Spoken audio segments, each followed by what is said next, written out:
们今天的第一站就是市政厅，那它位在卡皮托利欧山丘上。我们今天要逛新宫、保守宫以及国家档案馆的部分。还记得罗马的第一集吗？我们介绍古罗马广场的时候有提到它，那我们今天就来看看它。康斯坦丁大帝的左右脚，然后康斯坦丁本人，听说这是他保留最完整的雕像，然后他就长这样。我们去前面看。忘记跟大家讲，就是其实这一块区域，包括美术馆跟市政厅这一块，其实从以前就一直是收藏文物的地方，只是当初都没有认真的去整理。到米开朗基罗设计完以后，大家才去认真的规划它。生育女神阿提密斯，罗马城戴安娜。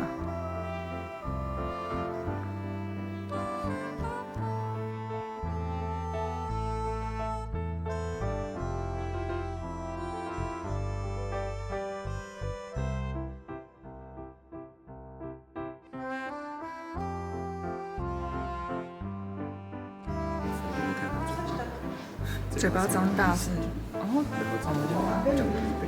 你待会搞不好找得到悲剧的。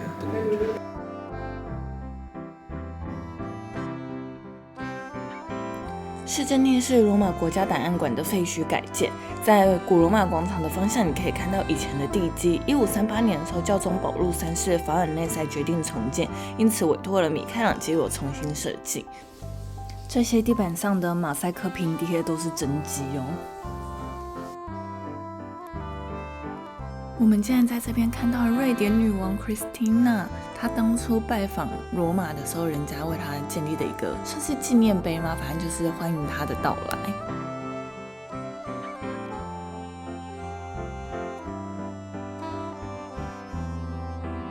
马克思·奥里略的铜像，市政厅广场前方那一个是复制品，然后真品被展示在美术馆里面。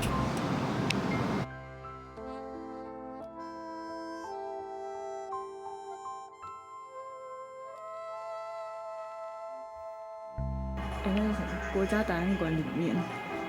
然后前几天是从下往上拍，现在是从建筑物往下拍，所以这边是古罗马广场。市政厅本身的设计其实是可以从建筑物就直接走到古罗马广场，所以你可以看到在地图上吧，你会看到有一个斜坡，然后可以通往这边，然后在外面你也可以找到这个小门。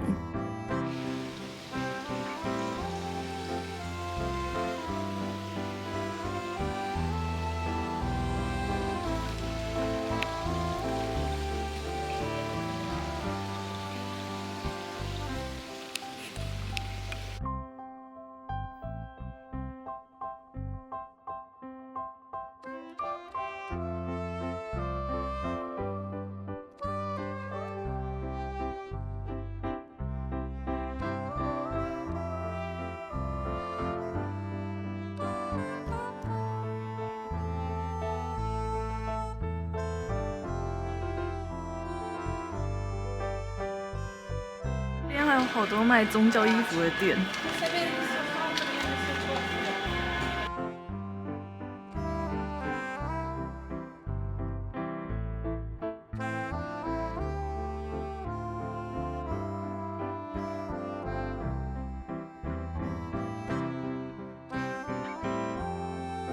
我们预约到了法国大使馆的参观，它是一座由16世纪意大利最杰出的建筑师们所设计的文艺复兴建筑。这里原本是一个贵族的私人宫殿，但在最后一个继承人嫁给了西班牙的波旁王朝以后，这些宫殿的收藏都成为了嫁妆。在我们开始参观卡拉卡拉浴场之前，我们先来讲一下浴场它的演变。第一个公共浴场其实是奥古斯都大帝他的左右手阿格里巴所建，对，就是万神殿第一版本的建造人就是他。但这个浴场就现在来看，充其量其实就只是算是蒸汽室而已，因为它的设备只有干式三温暖。那以前的干式三温暖不是像我们这样赤脚就可以走进去，你是需要穿木鞋才进去的，不然你会被烫伤，会变成人肉 BBQ。冷水池、热水池、桑拿房，然后这是什么？忘记了。运动场。然后这个是集会的地方、聊天的地方。然后这个是游泳池，1跟2是什么？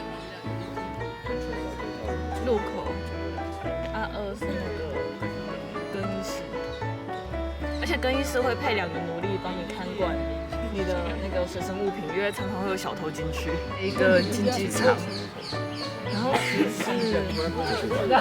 哦，library，左右各一项。啊，12是什么 Laboratory 是什么？哦，就差不多这样。这2个棒。它的所有建设都是对称的。对啊。在公元80年以后，有一个非常大规模的浴场，就在罗马竞技场的北侧，它就是提图斯浴场。从它开始，大家才改变了对浴场的定义。原本它只是公共设施的附属品，类似于体育场旁边的淋浴间这样子而已。到后来，它自己变成了公共设施。在它之后，罗马开始拥有一大堆的公共浴场，包括最奢华的戴克里先浴场，还有最大的卡拉浴场。那卡拉究竟有多大呢？它的占地总共有15公顷，一个时段内可以容纳1600人，一天可以提供将近8000人入浴。以前没有混浴，会有女生自己的时段，然后只有那个时段女生才可以去浴场。卡拉浴场还有一个很有趣的点，就是它的周围一整圈全部都是小吃铺跟酒铺，不觉得非常的现代化吗？就是泡完温泉，然后去旁边小吃一点东西。这个小拱门那边一个长条就是讲台，然后对面那边跟这边是对称的，也是一个运动室。很多像这样子的花岗岩柱，他们都会建材回收再利用，所以昨天的法国大使馆6至8根也是从这边移过去的，然后这里的部分建材也有移过去做比萨斜塔。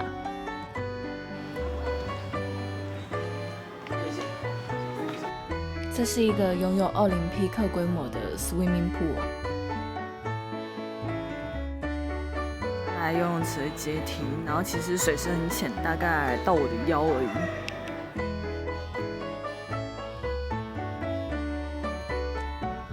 这边有一个高达3公尺的巨像，然后原本是摆在这边，后来被家族收藏，也就是昨天那个法国大使馆的家族。但你们都知道他后来结婚了嘛？那他们在拿坡里有一个宅邸，所以这个就被搬到那边去。那法国大使馆里面那一尊就是仿造的。那正门进来就是从那个入口进来，这边有一个，然后右边应该也会有一个，只是这边拍不到。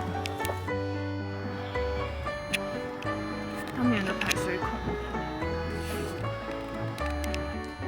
卡拉浴场不只是泡澡，然后吃喝喝而已，它还有自己的竞技场，然后还有自己的图书馆跟自己的庭院，所以你可以在里面做非常非常多的事情。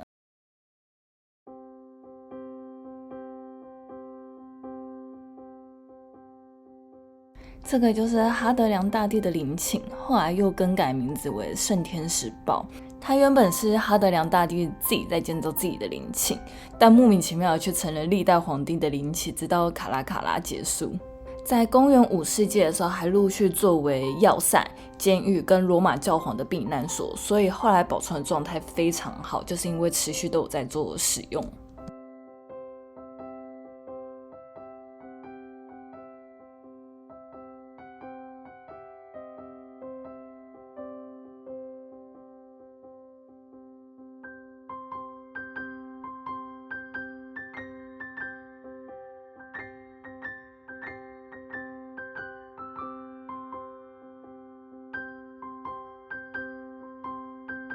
这个才是原本圣天使堡该长的样子，就是皇帝的雕像，然后跟植物披盖整个陵寝的头，后来才建造了那个新的塔楼，变成现在这个样子的。